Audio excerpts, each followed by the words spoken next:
Students आज हम समझेंगे कि रिलेटिव वेलोसिटी क्या होती है। यानी सबसे पहले मैं वेलोसिटी का कंसेप्ट समझाता हूँ कि वेलोसिटी जो है वो एक रेट है। यानी एक बॉडी अगर एक स्ट्रेट पाथ पे मूव कर रही है, डिस्प्लेसमेंट कवर कर रही है, तो मैं ये कहूँ कि या ये मैं देख रहा हूँ कि एक बॉडी ने कितना डिस्प्लेसमेंट कवर किया है एक सेकंड में, ठीक है। तो वो जो रेट आएगा वो इसकी वेलोसिटी होगी, जो कि एक हमारे पास जो है वेक्टर फिजिकल क्वांटिटी, यानी इसमें डायरेक्शन की जरूरत पड़ती है। अब अगर हम यहाँ से देखें तो जो बॉडी ने डिस्प्लेसमेंट कवर किया, जो कि अगर उसकी मैग्नीट्यूड ली जाए तो वो डिस्टेंस है, जो कि लेंथ है, ठीक है। यानी हमारे पास जो यूनिट बनते हैं वेलोसिटी के, वो क्या बनेंगे जी, डिस्प्लेसमेंट जो कि मीटर और टाइम जो कि सेकंड है, इसके स्टैंडर्ड यूनिट। तो मीटर पर सेकंड जो है वो इसके यूनिट बनते हैं, जो कि अगर आप देखें तो स्पीड के भी यही यूनिट होते हैं, मीटर पर सेकंड। लेकिन उसमें हम डायरेक्शन के हवाले से बात नहीं कर रहे होते। अब हम बात करते हैं रिलेटिव वेलोसिटी की। यानी इस बात को मैं इस तरह से एक्सप्लेन करता हूँ कि एक स्ट्रेट रोड है जी, ठीक है। यानी जहां पर जाके हम ये देख सकेंगे एक बॉडी जो है वो यानी डिस्प्लेसमेंट कवर कर, इसलिए मैंने एक स्ट्रेट रोड ली, ठीक है। अब एक ऑब्जर्वर है, यहां से इस कार को ऑब्जर्व कर रहा है जो कि इसके पास से गुजरी है, ठीक है। तो इस ऑब्जर्वर के हवाले से जो इस कार की जो वेलोसिटी होगी उसे हम कहेंगे relative velocity of this car. यानी इस कार की वेलोसिटी इस ऑब्जर्वर के लिहाज से, ठीक है, वो कितनी होगी जी। फर्ज करें ये ऑब्जर्वर देखता है कि एक सेकंड में इसने 20 मीटर का फासला तय किया, तो इसकी वेलोसिटी बन जाएगी 20 मीटर 20 मीटर पर सेकंड, ठीक है। चूंकि खास स्ट्रेट पाथ वे मूव कर रही है, कहीं टर्न नहीं ले रही है, उस लिहाज से हमने देखा। तो ये हमारे पास इस कार की आ गई जी वेलोसिटी, ठीक है। अब ये तो रिलेटिव वेलोसिटी हुई इस ऑब्जर्वर के लिहाज से। लेकिन अब अगर हम यूं कहें कि एक ऑब्जर्वर ये है, ठीक है। अब हम इस ऑब्जर्वर को इग्नोर कर लेते हैं। अब हम ये कहते हैं कि यहाँ पर दो कार्स मूव कर रही हैं, दोनों एक ही डायरेक्शन में मूव कर रही है। कार ये है जिसकी वेलोसिटी इस ऑब्जर्वर के लिहाज से, चले मैं पहले लिख देता हूँ, ये है 20 मीटर पर सेकंड, यानी 20 मीटर का फासला एक सेकंड में तय कर रही है। और एक और कार बनाता हूँ जी, ये कार जो है इस ऑब्जर्वर के लिहाज से जो फासला तय कर रही थी वो थी जी 30 मीटर पर सेकंड का, ठीक है।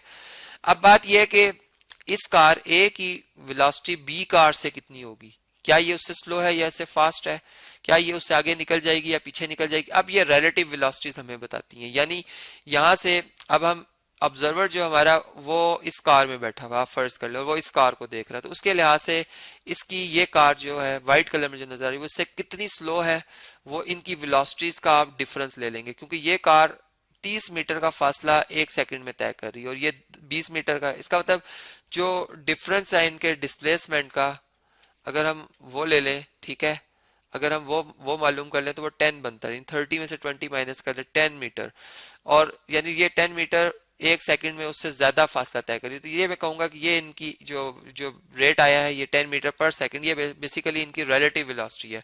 अब चूंकि ए कार बी कार से स्लो है, इसलिए मैं इसके लिए कहूंगा कि ये इससे स्लोअर है, यानी इससे इतने जो ये रेट, इतना रेट जो है इसका 10 मीटर पर सेकंड रेट जो है इसका, ये इससे स्लो है। जबकि इस बी कार की वेलोसिटी मैं कहूंगा ए कार से इतने जो है, यानी वेलोसिटी के लिए हम यहाँ वेक्टर्स यूज करते हैं, एरोस लगा देते हैं जी। तो हम ये कहेंगे कि v जो है v2 वेलोसिटी वो v1 वेलोसिटी से 10 मीटर पर सेकंड ज्यादा है, ठीक है। ये बात तो हमें समझ में आई, यानी हम डिफरेंस ले रहे हैं। अब अगर हम यूं बात करें कि एक कार यहाँ सामने से आ रही है, यानी उसकी डायरेक्शन ये मैं एरो से शो कर रहा हूँ, आगे की तरफ मूव कर रही है, ठीक है। ये इधर इस तरह से मैं इसका फ्रंट बना देता हूँ कि ये फ्रंट इसका ये है इस कार का, ठीक है। ये आगे की तरफ मूव कर रही है, जबकि इधर से एक कार आ रही है जो कि इस साइड पे मूव कर रही है, ठीक है। ये इस तरह से आगे की तरफ मूव कर रही है राइट साइड की तरफ, ठीक है। अब इस फर्ज करें इस कार की जो वेलोसिटी है इस ऑब्जर्वर के लिहाज से, इसने देखा कि ये कार जो है वो 20 मीटर का फासला एक सेकंड में तय करती है, और यही ऑब्जर्वर इस कार को देखता है बी कार को, तो वो ये देखता है कि ये कार जो है वो 30 मीटर का फासला एक सेकंड में तय कर रही है, ठीक है। लेकिन अब ये तो इस ऑब्जर्वर के लिहाज से होगी इनकी रिलेटिव वेलोसिटीज, ठीक है। लेकिन अब मैं अगर ए कार की बी कार के हिसाब से वेलोसिटी देखूं, रिलेटिव वेलोसिटी, तो वो ये नहीं होगी। यानी चूंकि ऑब्जर्वर तो अपनी जगह पर रेस्ट में था, यानी यहाँ पर वो सुकून की हालत में था, वो कुछ फासला तय नहीं कर रहा।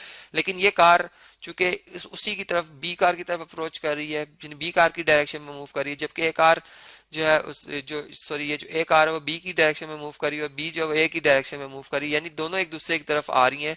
तो दोनों यानी एक ये अगर आप इसको देखें तो ये 20 मीटर एक सेकंड में फासला तय करती हुई जो है ए कार बी की तरफ आ रही है, और ये 30 मीटर पर सेकंड का फासला तय करती हुई बी कार ए की तरफ आ रही है।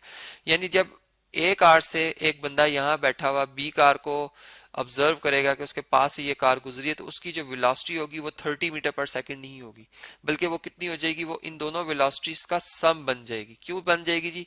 क्योंकि एक सेकंड में ये दोनों मिलकर कितना फासला तय कर रही हैं, 20 और 30 50, यानी इनकी जो फासला है वो कंबाइन हो रहा है एक सेकंड में, क्योंकि दोनों एक दूसरे को अप्रोच कर रही हैं। जबकि इससे पिछले केस में वो एक दूसरे से अलग हो रही थी, इसलिए हमने उनका डिफरेंस लिया था, लेकिन यहाँ पर एक दूसरे की तरफ आ रही है इसलिए हमने इनका सम लिया। तो इस तरह से अगर हम देखें तो अगर ये दोनों कार्स टकराएंगी तो बहुत यानी ज्यादा डैमेज होगा, क्योंकि दोनों एक दूसरे की तरफ अप्रोच कर रही हैं। और अगर इसके बरक्स हम यूं देखें कि ये कार आगे जा रही होती है और ये पीछे से आ रही है, और फिर अगर फर्ज करिए इसको टकराती, तो फिर जो जिस वेलोसिटी से ये इसको टकराती वो इनका डिफरेंस होना था, यानी वो 10 मीटर पर सेकंड की वेलोसिटी इसके ऊपर, यानी जो भी इसका मोमेंटम बनता वो चेंज इन मोमेंटम ले लेते, और वो हमें पता चल जाता कि वो कितनी जो है वो इनमें आपस में वो यानी टकराने के बाद जो है वो डैमेज होगा, जो कि एक अलग टॉपिक है जिसको कि हम थॉरली आपसे डिस्कस करेंगे नेक्स्ट लेक्चर्स में, जिसमें कि हम मोमेंटम के बारे में आपसे बात करेंगे।